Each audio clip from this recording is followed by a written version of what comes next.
Air condition के outer unit का temperature 80 degree centigrade तक होता है, लेकिन इंटरेस्टिंग बात यह है कि 1 मीटर की दूरी पर लगे हुए इंडोर यूनिट का टेम्परेचर 16 डिग्री सेंटीग्रेड तक होता है। हम बात करने जा रहे हैं रेफ्रिजरेशन साइकिल की। इसके 5 मुख्य पार्ट होते हैं: compressor, condenser coil, dryer filter, expansion valve and evaporator.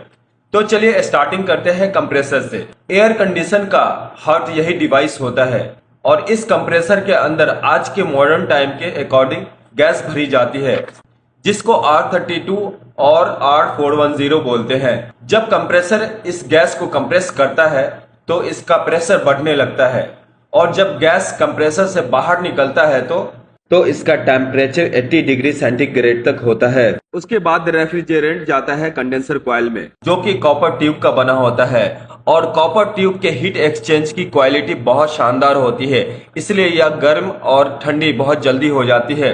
अब इस हाई टेम्परेचर रेफ्रिजरेंट को हमें ठंडा करने की जरूरत है, तो इसके लिए यहाँ पे एक फैन मोटर लगा होता है। जब इतनी लंबी कॉइल से रेफ्रिजरेंट फ्लो करता है तो ठंडा होने लगता है। जब रेफ्रिजरेंट कॉइल से बाहर निकलता है तो इसका टेम्परेचर 50 डिग्री सेंटीग्रेड तक पहुंच जाता है और यह वेपर से लिक्विड में बदल जाएगा। अब यह high pressure high temperature liquid dryer filter में जाएगा। ड्रायर फिल्टर के 2 फंक्शन होते हैं। पहला, रेफ्रिजरेंट से मॉइस्चर को अलग करना, दूसरा रेफ्रिजरेंट से डस्ट पार्टिकल्स को अलग करना। जब रेफ्रिजरेंट ड्रायर फिल्टर में इंटर करता है तो सबसे पहले सिलिका जेल के कांटेक्ट में आता है और सिलिका जेल मॉइस्चर को एब्जॉर्ब कर लेता है।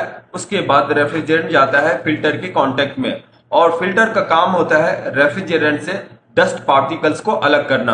अब साफ सुथरा रेफ्रिजरेंट जाता है एक्सपेंशन वाल्व में। अब हम देखेंगे कि एक्सपेंशन वाल्व यह काम कैसे करता है। दोस्तों, एक्सपेंशन वाल्व के अंदर एक छोटा होल होता है। जब लिक्विड रेफ्रिजरेंट एक्सपेंशन वाल्व के अंदर इस छोटे से होल से गुजरता है तो suddenly high pressure high temperature liquid refrigerant low pressure low temperature में कन्वर्ट हो जाता है और इस तरह से यहाँ पर बहुत बड़ा बदलाव होता है।